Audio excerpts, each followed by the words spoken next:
உயர்ந்த கட்டிடங்களை இடிக்கும் பணிகளை மேற்கொண்டு வரும் பர்வின் ட்ரேடர்ஸ் நிறுவனம் தீ விபத்தில் சிக்கிய சென்னை சில்க்ஸ் அடுக்குமாடி கட்டடத்தை இடிக்க உள்ளது. 30 மீட்டர் உயரம் கொண்ட இந்த கட்டடம் எப்படி இடிக்கப்பட உள்ளது என்பது குறித்த தனியார் நிறுவனத்தின் முதன்மை மேலாளர் பீர் முகமது நமது மூத்த செய்தியாளர் சுபாஷ் சந்திர போஸிடம் பகிர்ந்து கொண்ட தகவல்களை தற்பொழுது பார்க்கலாம்.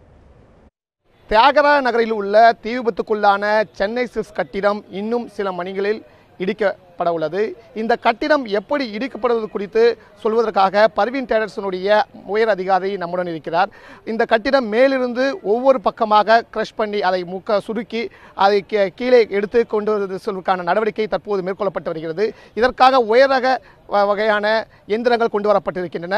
இது இடிக்கும் போது எந்தவித பாதிப்பு இல்லாமல் பெரிய அளவிலான மணல்களெல்லாம் கொட்டி தரைப்பரப்பில் கொட்டி அதற்கான விஷயங்களும் செய்யப்பட்டு வருகிறது. இது குறித்து நம்ம அவரிடமே கேட்போம். சார், இந்த முதன்முறையாக இது இப்போ ஒரு பில்டிங் பண்ணிருக்கீங்களா? இதுமாதிரி ஏற்கனவே நிறைய பில்டிங் பண்ணியிருக்கோம். இப்போ நாங்கள் இந்த பிஎஸ்என்எல் குவார்ட்டர்ஸ் பண்ணோம், ஒரு 8 மாடி பில்டிங்கு.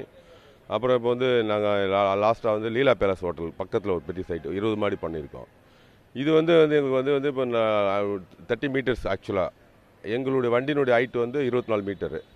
ஒரு 6 மீட்டர் ஷார்ட்டேஜ். அதுக்கு நாங்கள் ரப்பீஸ் போட்டு ரேம்ப் பண்ணி வண்டி அது மேலே ஏறி நிப்பாட்டி மேலே க்ரஷ் பண்ணி கொஞ்சமாக எந்த விதமான இடைஞ்சலும் இல்லாமல் கொஞ்சமாக க்ரஷ் பண்ணி இறக்கிட்டு இருக்கோம். இந்த சென்னை சில்க்ஸ் கட்டிடம் 2 நாட்கள் முன்பாக தீ விபத்தாகி அந்த கட்டிடத்தோடைய நடுப்பகுதியானது முழுமையாக இடிந்து விழுந்துருச்சு தீவில். இந்த நிலையில் 2 பக்கமும் இந்த முன்பக்கம் பின்பக்கம் 2 பக்கம் மட்டுமே தற்போது தொக்கி நிற்குது. இந்த நிலையில் சாதாரணமாக ஒரு நல்ல கட்டிடமாக இருக்கும்போது அதை இடிப்பது என்பது ஒரு வேற வகையான இது ஏற்கனவே இடிந்து ஒரு அசாதாரண சூழ்நிலையில் இருக்கிற நிலையில் உங்களுடைய தொழில்நுட்பத்தை பயன்படுத்தி எந்தெந்த வகையில் செய்யப்படும் அதை பற்றி விரிவாக சொல்லுங்கள். இல்லை, இது ஒன்றும் இல்லை சார். இதனால் ஆர்சிசி பில்டிங் தான். அது ஆக்சுவலாக எல்லாமே காலம் ஸ்ட்ரக்சரு. அதனால் கொஞ்சம் மேலேருந்து க்ரஷ் பண்ணால் ஒன்றும் ஆகாது, எந்த ரிஸ்க் ஆக சான்ஸ் இல்லை.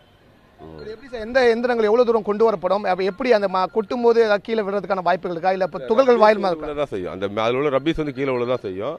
அது ஒன்றும் செய்ய முடியாது. க்ரஷ் பண்ணி எடுத்துக்கிட்டு இருப்போம். ரப்பீஸ் வரும்போது அந்த துகள் வருமா, மக்கள் இருக்கலாமா, எந்த மாதிரி அட்மிஷன் இல்லை? அது பக்கத்துலலாம் ஒன்றும் அவ்வளோ ரொம்ப தூரம் போகாது. அது பில்டிங் ஒட்டி தான் அவ்வளோ. இன்னும் சில மணி நேரங்களில் இடிக்க தயாராக உள்ளது. இந்த கட்டிடத்தை இடிக்கப்பட்டு இன்னும் சில மணி நேரத்தில் தரைமட்டமாக நடவடிக்கைகளை தற்போது எடுக்கப்பட்டு வருகிறது. ஒளிப்பதிவாளர் அகிலனுடன் சுபாஷ் சந்திர போஸ், நியூஸ் 7 தமிழ், சென்னை.